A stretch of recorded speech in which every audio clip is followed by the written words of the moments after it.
I'm Trish with Innovation and Tech today, and joining me is Trish Cozart with the National Renewable Energy Lab, and we're going to talk about what they're doing with Wells Fargo and the Innovation Incubator. So Trish, what are some of the technologies that have come out of the Innovation Incubator? We have 20 different companies that have gone through the incubator so far. We have everything from energy storage to window performance to thermal storage type of products to a software that do energy audits. We have a whole gamut of technologies that have come through. Why do tech startup companies often find themselves stuck in the development stage? That's a great question. Early stage startups often have what we call trouble with the valleys of death. The first valley of death that they encounter is called the technology valley of death. And in that stage, they're really starting with R&D or a concept, and they're trying to build a prototype. But the financial resources or investment aren't really there yet they're timid to put in money into something they haven't seen. So companies will hit a point where they need some financial help to get them through that. They need expertise, they need equipment, and sometimes that's just a tough thing to afford. So the IN² Innovation Incubator stands in the gap of that technology valley of death and builds a bridge across it. Okay, that makes sense. And how do some of these programs find their way to the Innovation Incubator? How are they selected? Yeah, that's a great question as well. We have more than 40 channel partners that are geographically diverse locations across the United States, and they refer companies to us. And those channel partners are made up of accelerators, incubators, as well as universities who have programs with new innovations coming out of them. So those channel partners we have good relationships with, and they know the type of company that would be a good fit for IN². Okay, that makes sense. So I know the project was initially slated for 3 rounds of participants, is that right? And then do you see there being more rounds, like a 4th round coming about, or continuing the program after the 3rd round? Yeah, absolutely. The program started as a $10 million program supported by the Wells Fargo Foundation, where we had 3 rounds coming through, all in the commercial building sector. We actually have a 4th round happening right now. The down selection process is in process, and we will be announcing 5 more companies to join IN² starting in September, also in the commercial building sector. The whole program has expanded now to a $30 million program, and we're looking for more rounds in the future, including probably 2 rounds a year, and even expanding into other areas besides commercial buildings. Wow. And what are some of the technologies that Wells Fargo is beta testing at their facilities? Right. We've had one beta test go through so far, Whisker Labs. They're a peel and stick energy metering company. So Whisker Labs went into a Wells Fargo bank branch where they tested both the cost efficiency as well as the results that came out, accuracy of the results that came out of a very simple peel and stick metering system.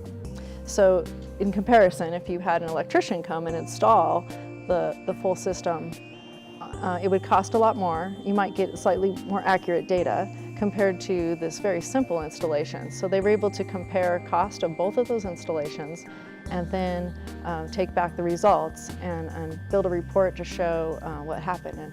And actually, from that beta demonstration, they were able to adjust their market strategy, and they've been acquired by Earth Networks now and even spun out as a standalone company now. Wow, that's incredible. And how do you see Wells Fargo, well, let me rephrase this. Why do you think Wells Fargo chose to partner with NREL to do this project? So Wells Fargo and NREL make a great team. How this started in 2014 is Wells Fargo brought to the table a diverse group of resources that they have. They have a commercial building footprint that's quite large. I think it's 90 million square feet across the nation. They have access to capital, they have investment knowledge and access, and they have a very, very strong commitment to sustainability. NREL brings to the table their mission, which is to advance science, and especially in the clean energy technology area, as well as world-class facilities, amazing researchers of the highest caliber, and the ability to take both of those resources from Wells Fargo and NREL and put them together. From that, the IN² Innovation Incubator was born.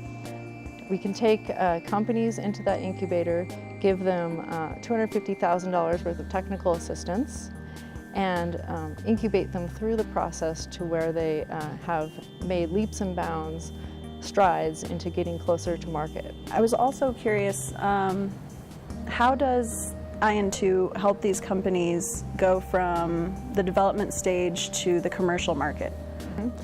That's a great question. So IN², when they bring a company in, that acceleration starts with scoping out a project. So the NREL researchers get with the company, they scope out a project, and that project is solving a problem that they might have. And that problem is usually something that's preventing them from getting closer to commercialization or the marketplace. So that's where it all begins. That $250,000 is worth far more than any just cash infusion would be, because they get the access to the world-class facilities, they can tap into the minds of brilliant researchers, and they get the network that we have. So NREL has a strong leadership and network of large building portfolios, of OEMs, who are original equipment manufacturers, and even an investment world that we are attached to, and those companies get the benefit of that. So even beyond that, they get the benefit of the demonstration process with Wells Fargo at the end. So that $250,000 goes far beyond just what a $250,000 check would be. In fact, I think for a clean energy technology, IN² is like doubling down on a bet and winning. It might on paper look like $250,000, but in reality, it's worth far more, the opportunity. I would agree, yeah, it's incredible, beautiful facilities. And I guess just lastly, is there anything particularly that you've really taken pleasure in doing with this company or with this position? Something that stood out to you as maybe special or? I think learning about the new technologies and working with startups is a fantastic place to be. They're excited, they have incredible innovations, and to help them make their way along to making the world a better place is just a great thing to be a part of. Yeah, absolutely. Well, I appreciate you joining us, Trish. It's been a pleasure. And from the National Renewable Energy Lab, this is Trish with Innovation in Tech Today.